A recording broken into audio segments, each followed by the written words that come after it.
100억짜리 건물을 발로 걷어찬 순간 은호는 자기가 평생 감당해야 할 전쟁을 스스로 열어버린 거였는데요. 고성이는 잠깐 말을 잃었다가 입술을 심하게 깨물더니 비틀린 웃음을 지었습니다. 그래, 좋아. 내가 이렇게까지 나온 거 내가 너무 우습게 봤네. 은호는 떨리는 손을 꽉 틀어쥐고 말했어요. 저는요, 제 오빠 살리겠다고 다른 사람 인생까지 팔 생각은 없거든요. 제 인생은 제가 알아서 책임질 겁니다. 그 말을 던지고 문을 박차고 나온 순간 복도 공기가 이상하게 가벼운데도 숨이 막히더라고요. 손에 남은 서늘한 문손잡이 감촉이 고성이라는 인간과 엮인 세월을 상징하는 것 같았고요. 집으로 돌아오는 길, 은호 머릿속에는 엄마 정순이 얼굴이 계속 떠올랐습니다. 엄마라면 100억 거절하라고 할까? 아니면 한 번만 참고 받으라고 할까? 식당 위 좁은 집 문을 열자마자 볶음 냄새와 함께 엄마 목소리가 들렸는데요. 어디 갔다 이제 와? 전화도 안 받고 손님 많아서 죽는 줄 알았어. 정순이는 처음엔 잔소리를 쏟아내다가 은호 얼굴을 보더니 표정이 딱 굳었습니다. 뭐야 너. 울었어?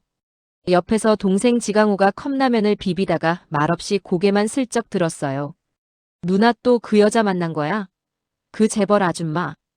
은호는 대충 웃어 넘기려다가 결국 주저앉듯 식탁 의자에 앉아서 모든 걸 털어놨습니다. 100억짜리 건물, 증여세까지 내주겠다는 말, 간 얘기, 쌍둥이 동생 유라, 그리고 자기 오빠 우진. 말을 마쳤을 때 방 안은 이상하리만큼 조용했는데요. 정순이가 숟가락을 내려놓는 소리가 너무 크게 들릴 정도였습니다. 100억을 내 앞에 꺼내놨다고? 네. 엄마. 대신 재간이었어요. 잠깐 동안 정순이 눈빛이 흔들리더니 아주 조용한 목소리로 물었습니다. 근데 너 그거 거절했다는 거지? 거절했어요. 엄마. 전 그 여자가 원하는 방식으로는 살기 싫어요. 지강호가 비웃듯 웃음을 터뜨렸습니다. 와, 진짜. 누나는 진짜 드라마 찍고 산다. 100억이야, 누나. 100억. 그걸 그냥 걷어찼다고? 지강호. 정순이가 단호하게 아들을 불렀어요. 지강호는 입을 삐죽 내밀면서도 말을 멈췄습니다. 정순이는 한참 동안 아무 말 없이 앉아 있다가 결국 한숨을 길게 내쉬더니 이렇게 말하더라고요. 잘했어. 엄마. 그 여자 돈이면 그 돈이 아무리 커도 독이야. 난 알아. 내가 어떤 얼굴로 이 집 문을 다시 열고 들어왔을지. 그 생각하니까 난 그 100억이 그냥 웃기다. 그 말에 은호 눈에서 또 눈물이 터졌는데요. 그럼에도 지강호 눈빛에는 복잡한 감정이 섞여 있었습니다. 근데 엄마, 솔직히 나도 묻고 싶긴 하다. 그 오빠 안 살려도 돼? 지강호야. 아니, 진짜 궁금해서 묻는 거야. 누나는 지금 자기 친오빠 죽게 놔두겠다는 건데. 그 말에 은호 심장이 덜컥 내려앉았습니다. 친오빠. 혈육. 자기 입으로 오빠라고 부르긴 했지만 그 오빠는 자기가 없는 줄 알고 살아온 재벌집 막내 아들이었고 자신은 없는 사람 취급받던 숨겨진 쌍둥이였거든요. 나도 모르겠어. 은호가 힘없이 웃으면서 솔직하게 말했습니다. 근데 한 가지는 확실해. 그 사람 살리겠다고 우리 셋이 평생 벌어도 못 버는 돈에 목줄 잡힌 채로 살고 싶지는 않아요. 그거 우리 인생 아니잖아요. 정순이는 그 말에 조용히 고개를 끄덕였습니다. 그래. 그 집 애는 그 집에서 책임져야지. 우리 집 딸감 갖고 장사하는 건 난 엄마다 뭐다 떠나서 못 견디겠다. 그 밤 셋은 각자 방에 들어갔지만 누구 하나 쉽게 잠들지 못했는데요. 지강호는 누나 말이 이해되면서도 한편으로는 100억이라는 숫자가 머릿속을 떠나질 않았습니다. 진짜 저 집은 다른 세계 사람들인가 보네. 한편 고성이는 집무실에서 손톱이 부러져 피가 나도록 책상을 두드리고 있었습니다. 우진은 문 앞에 서서 엄마를 한참 지켜보다가 조심스럽게 말을 꺼냈어요. 엄마, 그냥 다른 사람 찾아보면 안 돼요? 말 같지도 않은 소리 하지 마. 고성이는 잔인할 정도로 단호했습니다. 정밀 검사까지 다 해봤는데 내 몸이 받아들일 수 있는 간은 은호 것뿐이래. 이 세상 수억 명 중에 딱 하나야, 내 쌍둥이. 그걸 놓치라고? 우진은 억눌러왔던 감정이 올라오는 걸 느꼈습니다. 근데 엄마가 그렇게까지 했다는 게 솔직히 난 아직도 믿기 힘들어요. 애를 버리고 없는 사람 만들고. 버린 적 없어. 고성이가 벌떡 자리에서 일어섰습니다. 얼굴이 일그러져 있었는데요. 내가 얼마나 매달렸는지 내가 알아. 사고 나고 쌍둥이 둘 중에 하나라도 살려보겠다고 어떻게 살았는지 내가 알아. 그래서요? 그래서 유라는, 아니 은호는? 그때는 내가 선택권이 없었어. 그 집이 데려간다고 했다니까. 우진 눈에 실망이 서렸습니다. 그 집이 데려갔다기보단 엄마가 밀어낸 거 아닐까요? 순간 고성의 눈빛이 싸늘하게 바뀌더니 낮게 웃어버렸습니다. 그래. 좋다. 너까지 나를 심판해? 아니에요. 그냥 이젠 솔직해야 하는 거 아닌가 해서요. 엄마, 지금은 사람 간도 인생도 또 거래하려고 하잖아요. 고성이는 잠시 말문이 막혔다가 이내 차갑게 정리하듯 말했어요. 내가 죽으면 아무 의미 없는 얘기다. 우진. 내가 살아있어야 죄든 벌이든 받는 거야. 그러니까 지금부터는 입 다물고 내가 하라는 대로 해. 우진은 더 말하고 싶었지만 엄마 눈빛에서 더 이상 대화가 통하지 않는다는 걸 깨달았습니다. 그때 고성의 머릿속에는 하나의 계획이 또렷하게 떠오르고 있었는데요. 은호 말대로 그 애는 내 뜻대로 절대 안 움직이겠지. 그럼 그 애가 아끼는 사람들을 건드려야지. 며칠 뒤 이지역 회사 회의실. 건물 리모델링 관련해서 도면이 몇 번이고 수정되고 있었는데요. 진호 팀장이 판례를 넘기면서 말했습니다. 리모델링 일정이 계속 밀리고 있어서 대표님도 좀 스트레스 받으신 것 같아요. 클라이언트 쪽에서 계속 요구사항이 바뀌고 있거든요. 지역은 서류를 넘기다가 한 곳에서 손이 멈췄습니다. 여기. 건물주 이름. 그거요? 진호가 어색하게 웃으면서 말을 흐렸습니다. 사실 저도 깜짝 놀랐는데 박진석 회장님 쪽 법인으로 돼 있더라고요. 근데 실질적인 의사 결정은 그 부인이라는 분이 다 하는 것 같고. 지역 머릿속에 번개처럼 스쳐 지나간 얼굴이 있었는데요. 눈빛이 서늘하고 웃을 때마다 계산이 먼저 움직이던 여자. 바로 지은호를 클라이언트인 척 불러냈던 그 여자. 그때 회의실 문이 열리면서 지은호가 도면 뭉치를 안고 들어왔습니다. 팀장님, 수정본 출력해서 가져왔어요. 지역과 눈이 마주치자 지은호는 잠시 멈칫하더니 어색하게 웃었습니다. 선배. 아까 전화는 죄송해요. 괜히 걱정만 끼친 것 같아서. 지역은 말없이 자리에서 일어나 지은호를 복도로 불러냈습니다. 지은호 씨. 네, 선배. 그 여자 또 만난 거야? 지은호는 잠깐 눈을 피했다가 결국 고개를 끄덕였는데요. 네. 이번엔 저희 회사 클라이언트인 척 온 거였어요. 아까 그 건물 그 여자가 실질 소유자래요. 지역 눈빛이 단단해졌습니다. 이건 내 개인 문제를 넘었어. 우리 프로젝트랑 엮이기 시작했다는 건 이미 선 넘은 거야. 알아요. 그래서 더 제가 나서야 하는 문제 같아요. 이건 제가 그 사람 딸로 태어난 죄로 겪어야 할 일이라고 생각해서요. 지역은 그 말에 순간 숨이 턱 막혔습니다. 딸. 그 말 한마디에 그동안 추측만 하던 퍼즐이 맞춰지는 느낌이었는데요. 그래서 그 여자가 내 엄마야? 지은호는 겨우 미소를 지었습니다. 눈가가 금방이라도 젖을 것처럼 붉어져 있었고요. 네. 선배가 생각하는 그 최악의 버전이요. 지역은 충격과 분노, 그리고 안쓰러움이 뒤섞인 눈으로 지은호를 바라봤습니다. 지은호 씨. 이건 내가 혼자 감당할 수 있는 선을 넘었어. 나도 같이. 선배. 지은호가 조용히 말을 잘랐습니다.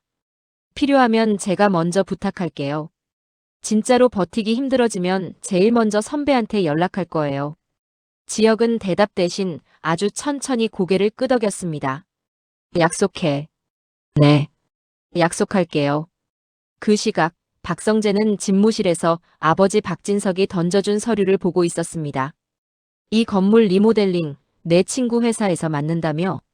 네, 아버지. 지역이 회사요. 잘 됐네. 젊은 친구들 일 잘하더라. 근데 말이야.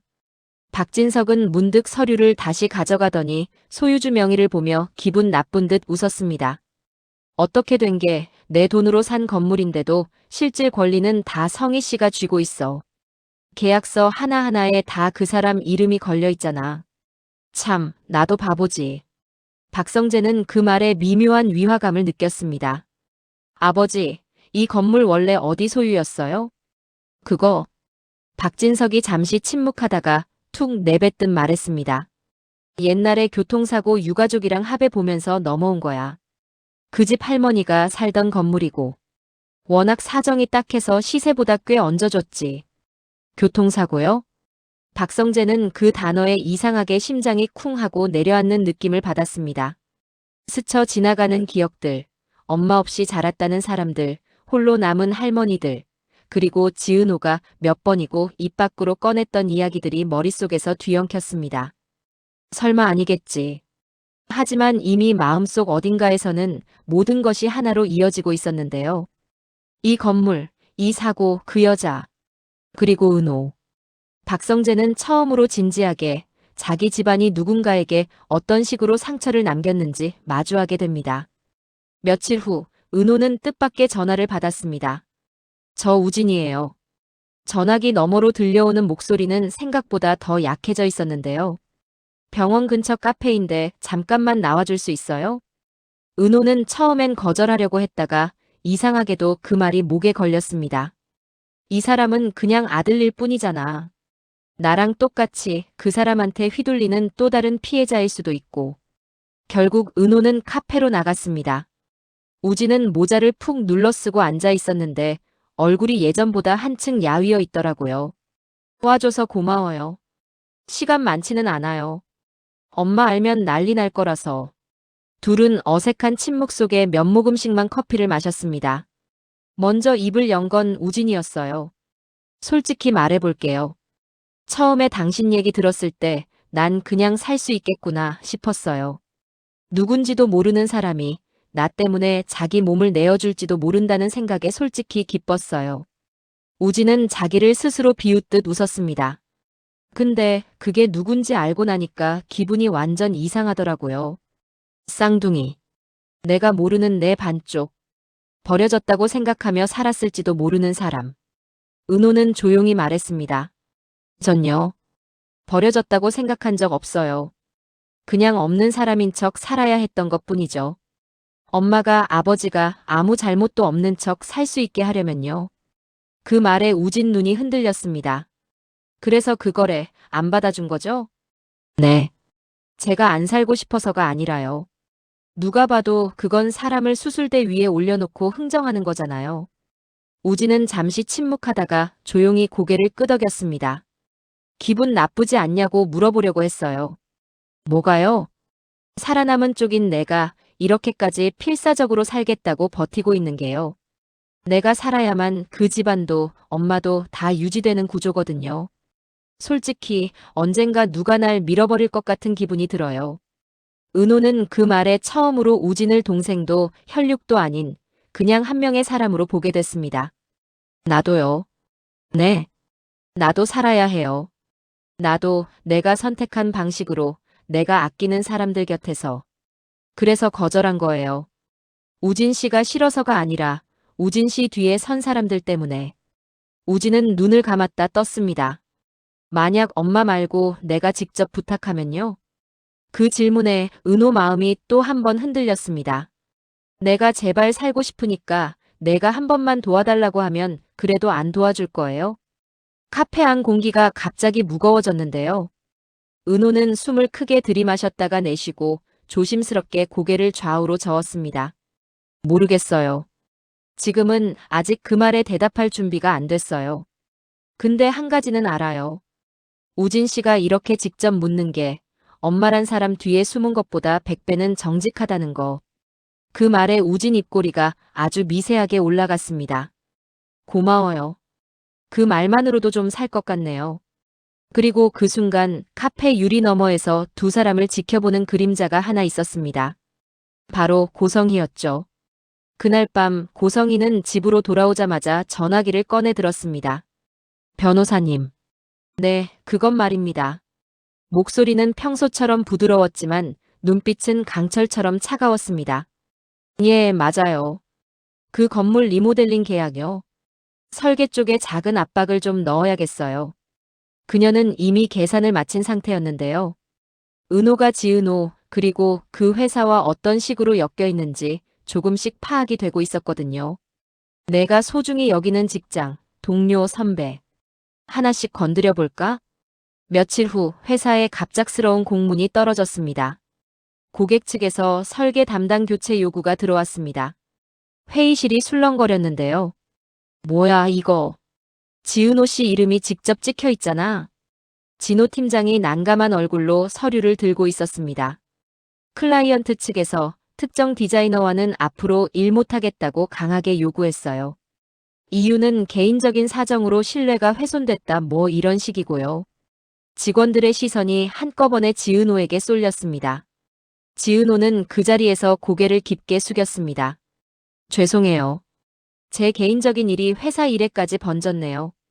대표는 한숨을 쉬면서도 냉정하게 말을 이었습니다. 지은호 씨. 일단 이 프로젝트에서만 빠지도록 합시다. 그 대신 다른 프로젝트 붙여줄게요. 회사 입장에서도 클라이언트와 정면으로 싸우기에는 리스크가 커요. 그 순간 지역이 조용히 입을 열었습니다. 대표님. 이건 단순한 클라이언트 기분 문제가 아닙니다. 회의실 분위기가 싸늘해졌습니다. 저 여자, 지은호 씨 인생을 망가뜨리려고 조직적으로 움직이고 있어요. 건물주라는 위치를 이용해서요. 우리가 이 요구를 그대로 받아들이면 앞으로도 비슷한 방식으로 사람들 인생을 쥐고 흔들 거예요. 대표는 난처한 표정으로 지역을 바라보았습니다. 지 팀장, 말은 이해하는데 우리도 회사고 직원들 먹여 살려야 하는 조직이야. 감정으로만 결정할 순 없어. 지역은 잠시 입을 다물었지만 눈빛은 이미 각오를 굳힌 사람처럼 변해 있었는데요. 그럼 최소한 지은호 씨 탓으로만 돌리지는 말아주세요. 이건 개인 잘못이 아니라 한 사람의 권력을 이용한 갑질입니다. 그 말을 듣고 있던 지은호는 마음 한구석이 이상하게 따뜻해지는 걸 느꼈습니다. 선배는 결국 이렇게까지 나서게 되는 사람이구나. 그날 저녁 이지혁 집. 이상철과 김다정, 조옥래, 김장수가 모여 간단한 저녁을 먹고 있었는데요. 가족들 사이에선 익숙한 잔소리와 웃음소리가 오갔지만 이지영 머릿속은 온통 다른 생각으로 가득했습니다. 식사 후 설거지를 정리하던 이수빈이 물었어요. 오빠, 요즘 왜 그렇게 딴데 정신 팔려 있어요? 얼굴이 완전 피곤이더라고요. 이지환도 슬쩍 거들었습니다. 누가 봐도 여자 문제네. 딱 봐도 그렇지 않냐, 수빈아. 이지혁은 웃어 넘기려다가 결국 솔직하게 털어놓았습니다. 회사에 좀 복잡한 사정이 있는 사람이 있어. 자기 엄마한테 많이 흔들리는. 김다정이 그 말을 듣고 젓가락을 내려놓았습니다. 엄마한테 흔들리는 사람. 그건 엄마가 제 역할을 못해서 그런 거겠지. 이상철이 말없이 물만 마시더니 조용히 말했습니다. 부모가 자식 힘들게 하는 세상이야. 옛날엔 없던 일 같지? 사실 옛날에도 다 있었어. 그냥 안 알려졌을 뿐이지. 조옥래가 손등에 힘줄이 도드라지게 젓가락을 쥐며 말했어요. 부모면 다 부모냐. 요즘엔 애들 간까지 팔 생각을 한다고 하더라. 그 말이 나온 순간 이지혁은 본능적으로 가슴이 철렁 내려앉았습니다. 그가 요즘 귀에 달고 살던 단어. 깐 이식거래. 할머니, 그런 얘긴 또 어디서 들으셨어요? 동네 사람 얘기지 뭐. 텔레비전에도 나오고. 돈 많으면 다야. 자기 자식 살린다고 다른 자식 팔다시피 한다는데 그게 부모냐고. 그 말은 지금 이 순간 어디에선가 여전히 죄책감도 없이 움직이고 있을 고성이를 떠올리게 했습니다. 이지혁은 그때 확실히 깨달았어요. 이건 회사 프로젝트 문제가 아니다. 사람 문제고 인생 문제다. 그리고 마음속으로 결심했습니다. 지은호. 너 혼자 그 전쟁 치르게 안 둘 거야. 한편 밤늦게까지 식당 마감을 하던 정순이는 문을 닫으려다 말고 문틈 사이에 끼워진 봉투 하나를 발견했습니다. 흰 봉투 안에는 짧은 메모와 함께 꽤 큰 금액이 들어있었는데요. 은호 씨 엄마께. 당신 딸이 저를 살려주지 않겠다고 했다는 거 이해합니다. 그래도 덕분에 제 마음은 조금은 인간이 될 기회를 받은 것 같아요. 이 돈은 간갑도 미안함도 아닙니다. 그저 우리 둘 다 그 사람에게서 조금씩 벗어나는데 필요한 비용이라고 생각해 주세요. 우진드림. 정순이는 돈보다 그 문장을 더 오래 붙들고 서 있었어요. 우리 둘 다 그 사람에게서 벗어난다. 그때 가게 유리창 너머에서 누군가의 시선이 느껴졌습니다. 고성이었죠. 하지만 이번에는 정순이가 먼저 문을 열고 나갔습니다. 고성애 씨, 그만 좀 해요. 고성이는 처음 보는 표정으로 웃었습니다. 아직 시작도 안 했는데 뭘 그만해요. 당신이랑 나 예전에 같은 여자가 했던 선택이 달라서 여기까지 온 거겠죠. 근데 이제는 달라요. 정순이는 봉투를 들고 높이 치켜들었습니다. 당신 아들. 이 돈 정말 미안해서 준 거예요. 내가 살아보니까 알겠더라고요. 자식이 부모보다 더 인간일 때가 많다는 거. 고성의 눈빛이 순간 흔들렸습니다. 나 이 돈 받을 겁니다. 왜냐면 우리 딸이 당신 돈 때문에 평생 흔들리지 않게 지금부터라도 내 힘을 키워야 하거든요. 근데 하나만 기억해요. 정순의 목소리가 낮게 떨렸습니다. 은호가는 절대 못 가져가요. 우리 딸간으로 당신 인생 땜질하는 일은 내가 살아있는 한 없을 거예요. 그 말에 고성이는 입술을 꽉 깨물었습니다. 그래요. 그럼 보자고요. 누가 끝까지 버티는지. 이제 판은 완전히 깔렸습니다.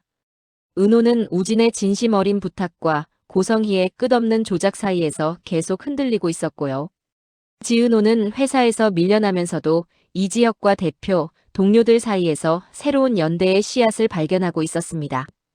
박성재는 아버지 박진석과 고성혜, 그리고 자기가 사랑하는 지은호 사이에 놓인 오래된 교통사고와 건물, 그리고 숨겨진 아이의 흔적들을 맞춰보며 두 세계 사이에서 갈수록 갈라지는 심장을 붙잡고 있었고요. 그리고 고성희는 자신의 전부를 지키기 위해 점점 더 위험한 수를 두기 시작합니다.